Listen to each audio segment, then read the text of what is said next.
if it isn't. Good morning. Good morning. Look at the traffic today. I mean, this is clearly a good time to catch a lot of people's attention. You're the only person I know who hopes for more traffic, not less traffic. Well, it's all relative. It's all relative. Yep. I have a new sign. You notice that? I've given up on my sign, "Where's the outrage?" Because people just aren't outraged. I mean, the bottom line, I don't know. So we're going to try something new. All right. Maybe You can't lose with this one. maybe it's a different. Yeah. Those things like that are happening. Ah.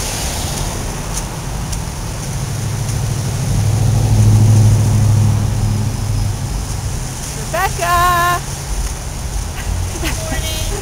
Good morning. Hi. So hot. How you doing?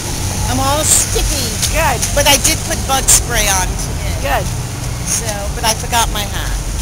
So I can't get it all together. It's just too much to remember.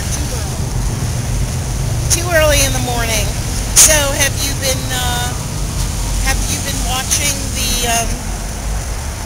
the proceedings of the good old party? A little bit. What a farce. What a bunch of hypocrites. Just hypocrites. You know, the Republicans scream bloody murder when it comes to minority group women that become pregnant. But for their own, oh yeah, let's nurture the underage. It's statutory rape and they're applauding it. I mean, think about it. Isn't it, if they're underage? I mean, that's ridiculous. What kind of role model is that? It's like we've become a giant soap opera. Our government is a giant soap opera. Hey, peace now, neighbor. Thanks. It's about getting people's consciousness raised that we could stop the war if people decided to say no. No more war. Yeah. Say no to the war. What do you think? I don't think that's going to happen. No to the war and stay alive. I know nobody thinks it could happen, but it could happen. It's not going to happen. No. What's not going to happen? The war's not going to stop. The war's not going to stop? Especially as we have Obama as president. You think he'll keep it going? Yep. Who would stop it? Who would be a better candidate? You think McCain would stop it? Why don't you try? That's. Yeah, there's different tactics.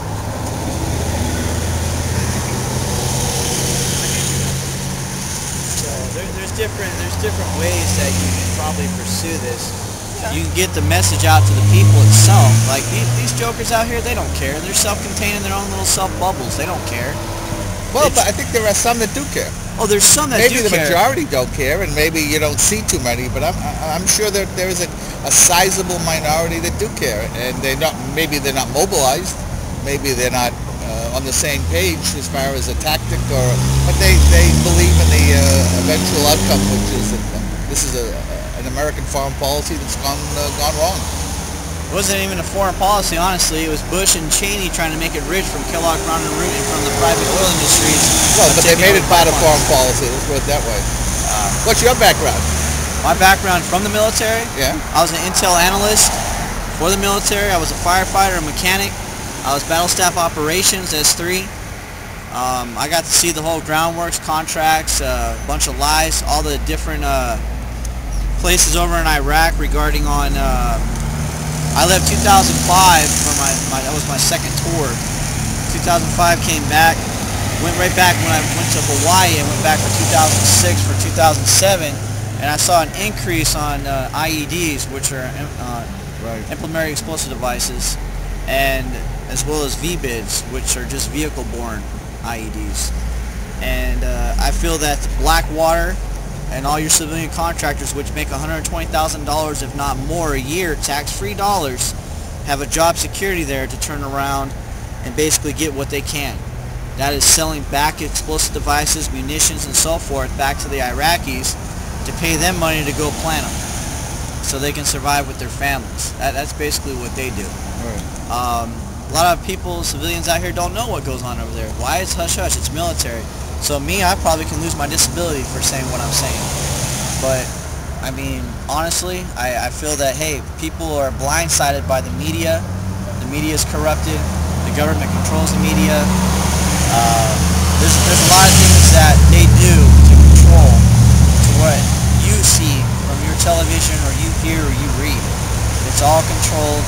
It's all basically pertain to what they want you to know versus what you actually, if you fly over to Kuwait, you go into Iraq, I walk down the streets in the Kurdish province area without my full battle rattle, with just my M4 rifle, shaking kids' hands, having fun with the adults, respecting their culture.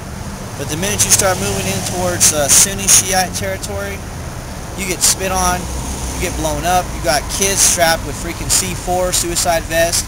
They send them right at you to blow you up. They don't care about their children, they don't care about anything else other than that. Why do you think that more Iraqi war vets haven't demonstrated, protested, mobilized against what's going on? The reason why they're not doing it now is the fact that a lot of your younger generation of soldiers, Marines, sailors, they're too scared to know what's going to happen to them if they do it. Okay? They Because feel that's retribution?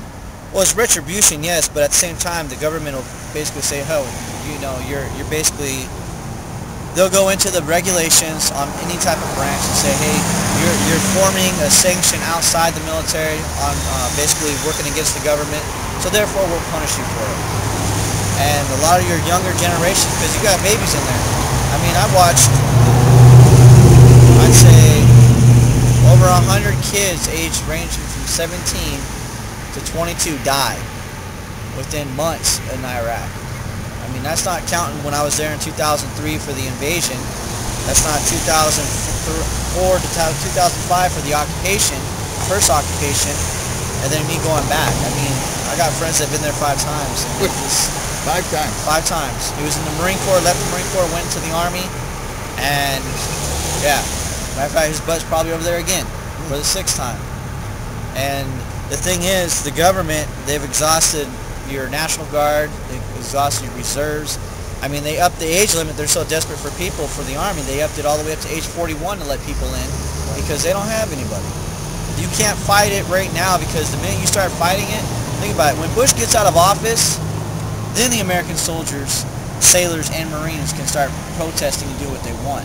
Because as long as Bush is in office, he has his finger right in the middle on the button saying, "Hey, I will screw you for everything you got because my investments over there as well as Dick Cheney for Kellogg Brown and Root." That's the bottom line. He underbid every darn little civilian contractor that went over there in Afghanistan for asphalt, resurface, infrastructure repair. Trust me, I have a long list. Well, let me ask you this. Do you think that the soldiers, the armed forces in Iraq at this point know about Blackstone, know about Halliburton, know about all of the contracts that are being let in order to profit these corporations at their expense? Only your intel analysts know. Anybody in your higher echelon, ranging from S1 all the way up to S6, S7, those are the only people that know what goes on because we're the ones that process the contracts that come through. We make the bids with the Iraqis. It's a ridiculous game of just whose butt you can kiss the most and either make rank quicker. On the officer enlisted side, it's not that bad, but when it comes to the commission side, yeah. Who can make rank, who can kiss butt, and it doesn't matter at the cost of how many GIs or sailors or Marines that die. That's basically. Hey. Nice car. These. Comes a nice lady. She's singing in her car. Singing about, look, it's Sarah Palin. It's Sarah Palin. It is. It is. That's funny. That's funny. She won the Sarah Palin look-alike contest. That's right. Separated at birth.